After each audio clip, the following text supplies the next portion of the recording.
Hello student, आज मैं आपके लिए लेकर आया हूँ क्लास 12th यूपी बोर्ड का जो 30% सिलेबस रिड्यूस हुआ है बायोलॉजी में। आज मैं उसके बारे में आपको डिटेल में बताऊँगा। तो जैसा कि आप लोग जानते हैं कि क्लास 12th में क्या होता है, 70 मार्क्स का थ्योरी होता है और 30 मार्क्स का प्रैक्टिकल होता है। तो 30 मार्क्स का जो प्रैक्टिकल होता है उसके मार्क्स तो आपको प्रैक्टिकल के स्कूल की तरफ से मिल जाते हैं। 70 मार्क्स का जो आपका पेपर रहता है उसमें आपके 5 यूनिट हैं। तो आपका जो फर्स्ट यूनिट है, जिसको एनसीईआरटी की बुक में 6 यूनिट कहा गया है, तो पहला जो 6 यूनिट जो है वो रिप्रोडक्शन है, वो बोर्ड एग्ज़ाम में 14 मार्क्स का आएगा। 7th यूनिट जो है जेनेटिक एंड एवोल्यूशन, वो 18 मार्क्स का आएगा। और 8th यूनिट जो है बायोलॉजी एंड ह्यूमन वेलफेयर, ये 14 मार्क्स का आएगा। और 9th यूनिट है बायोटेक्नोलॉजी एंड इट एप्लीकेशन, ये 12 मार्क्स का आएगा। और 10th यूनिट है इकोलॉजी एंड एनवायरनमेंट, ये 12 मार्क्स का आएगा। तो ओवरऑल आपका ये 70 मार्क्स का ये पूरा पेपर होगा। तो ये 2021 में कितने मार्क्स का आएगा पेपर? 70 मार्क्स का आएगा।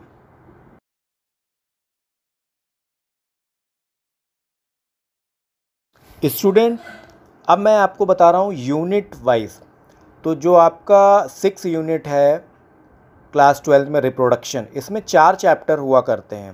पहला चैप्टर है reproduction in organism, second chapter है sexual reproduction in flowering plant, और थर्ड चैप्टर है ह्यूमन रिप्रोडक्शन, फोर्थ चैप्टर है रिप्रोडक्टिव हेल्थ।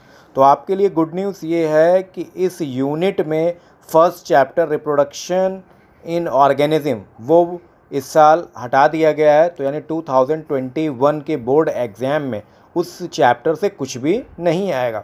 तो आपको पढ़ना कौन सा है? सेकंड चैप्टर पढ़ना है, sexual reproduction in flowering plant.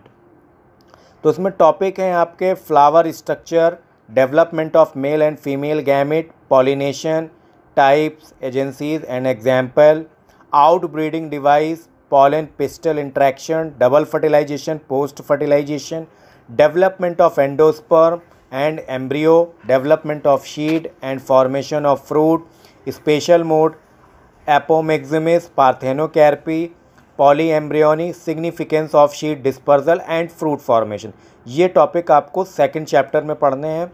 Third chapter human reproduction, इसमें आपको मेल फीमेल रिप्रोडक्टिव सिस्टम पढ़ना है, microscopic anatomy of testis and ovary के बारे में पढ़ना है, गैमेटोजेनेसिस, स्पर्मेटोजेनेसिस एंड ओजेनेसिस के बारे में पढ़ना है, menstrual cycle, fertilization, embryo development up to blastocyst formation, implantation, pregnancy and placenta formation, lactation, parturition, ये टॉपिक आपको पढ़ने हैं थर्ड चैप्टर में। फोर्थ चैप्टर है जो है रिप्रोडक्टिव हेल्थ, इसमें आपको need for reproductive health and prevention of sexually transmitted diseases, birth control, need and method, contraception and medical termination of pregnancy, MTP and amniocentesis, infertility and assisted reproductive technology, IVF, ZIF GIFT और gift, GIFT gift. तो इन topics को आपको chapter fourth reproductive health में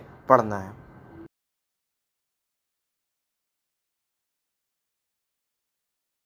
student, 7th unit जो है आपका genetic and evolution, इसमें 3 chapter हैं।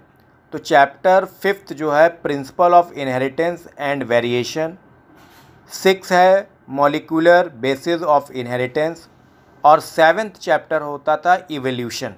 तो आपके लिए गुड न्यूज़ ये है कि इस यूनिट से आपको इवोल्यूशन चैप्टर जो है वो पढ़ना नहीं है, उससे रिलेटेड कोई भी क्वेश्चन 2021 के बोर्ड एग्ज़ाम में नहीं आने वाला है। तो स्टूडेंट, आपको हेरिडिटी एंड वेरिएशन चैप्टर पढ़ना है। इसमें आपको Mendelian inheritance, deviation from Mendelism, incomplete dominance, codominance, multiple alleles, inheritance of blood group,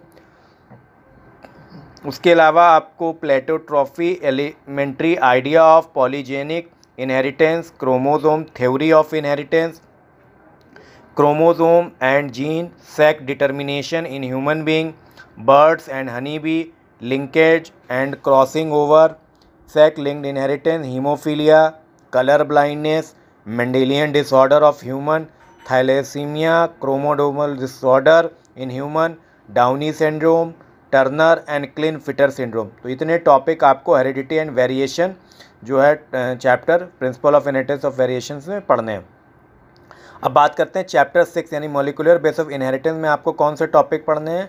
search for genetic material and DNA as a genetic material, structure of DNA and RNA, DNA packaging, DNA replication, central dogma, transcription, genetic code, translation, gene expression and regulation, lac operon, genome, human and rice genomic project, DNA fingerprinting. तो ये topic जो है आपको chapter 6 molecular basis of inheritance में पढ़ने हैं student.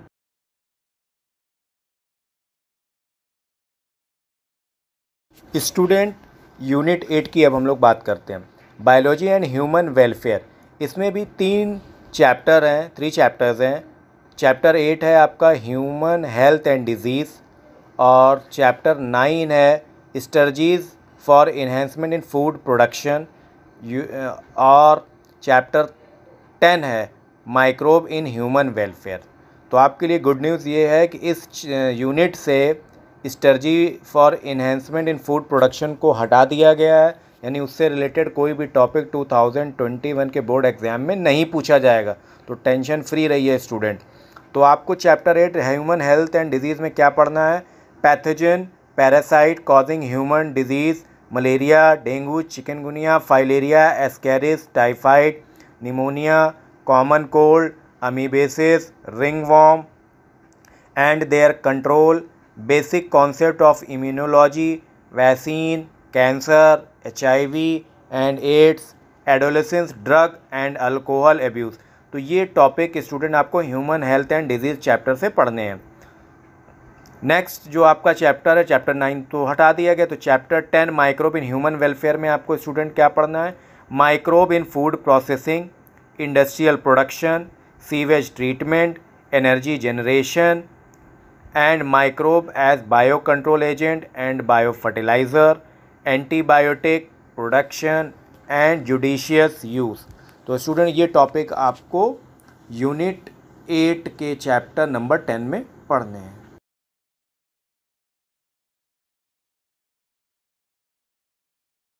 Student अब बात करते हैं unit 9 biotechnology and it application. तो इस यूनिट में 2 चैप्टर्स थे। तो चैप्टर नंबर 11 था जो biotechnology principle and processes, chapter 12 था बायोटेक्नोलॉजी एंड इट एप्लीकेशन। तो स्टूडेंट ये दोनों चैप्टर जो हैं इस यूनिट के वो 2021 में आ रहे हैं। तो इसमें क्या किया गया है, चैप्टर 11 में कुछ टॉपिक हटा दिए गए हैं। तो जो चैप्टर अब आपको कौन से टॉपिक पढ़ने हैं चैप्टर 11 से, तो student biotechnology principle and processes chapter में आपको पढ़ना क्या है, जेनेटिक इंजीनियरिंग टॉपिक पढ़ना है। रिकॉम्बिनेंट DNA टेक्नोलॉजी को ही सिर्फ पढ़ना है।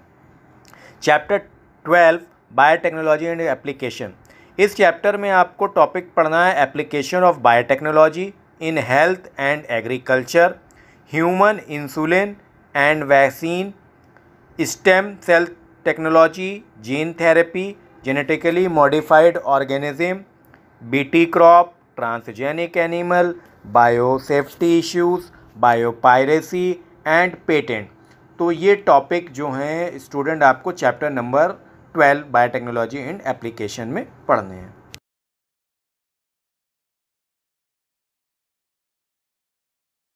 स्टूडेंट अब हम लोग बात करते हैं यूनिट 10 इकोलॉजी एंड एनवायरनमेंट।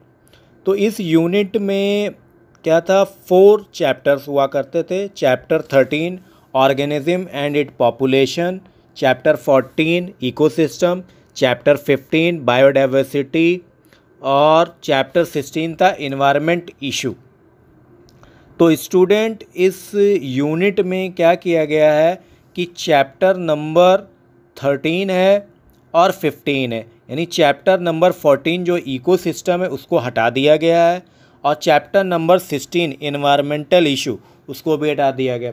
तो चैप्टर नंबर 14 चैप्टर नंबर 16 से 2021 के बोर्ड एग्ज़ाम में कोई भी क्वेश्चन नहीं आने वाला है। तो स्टूडेंट आपके लिए ये गुड न्यूज़ थी, तो ये 2 चैप्टर हटा दिए गए। तो आपको इस यूनिट से पढ़ना क्या है, तो इस यूनिट में आपको चैप्टर 13 पढ़ना है, ऑर्गेनिज्म एंड पॉपुलेशन, और चैप्टर 15 पढ़ना है, बायोडाइवर्सिटी एंड इट कंजर्वेशन। तो मैं आपको बताता हूँ चैप्टर 13 में आपको कौन कौन से टॉपिक पढ़ने हैं। तो चैप्टर 13 ऑर्गेनिज्म एंड पॉपुलेशन में आपको पढ़ना है organism and environment, habitat and niche, population, ecological adaptation, population interaction, mutualism, competition, predation, parasitism, population attributes, growth, birth rate and death rate, age distribution. तो स्टूडेंट ये topic आपको जो है chapter number 13 organism and it population chapter में आपको पढ़ना है। अब चैप्टर 15 जो है बायोडाइवर्सिटी एंड इट्स कंजर्वेशन, इस चैप्टर में आपको पढ़ना है biodiversity concept, pattern, importance, loss of biodiversity, biodiversity conservation, hot spot, endangered organism, extension, red data book, sacred grooves, biosphere reserve, national park, wild life sanctuaries and Ramsar site. तो student ये topic आपको biodiversity and conservation से आपको पढ़ने हैं।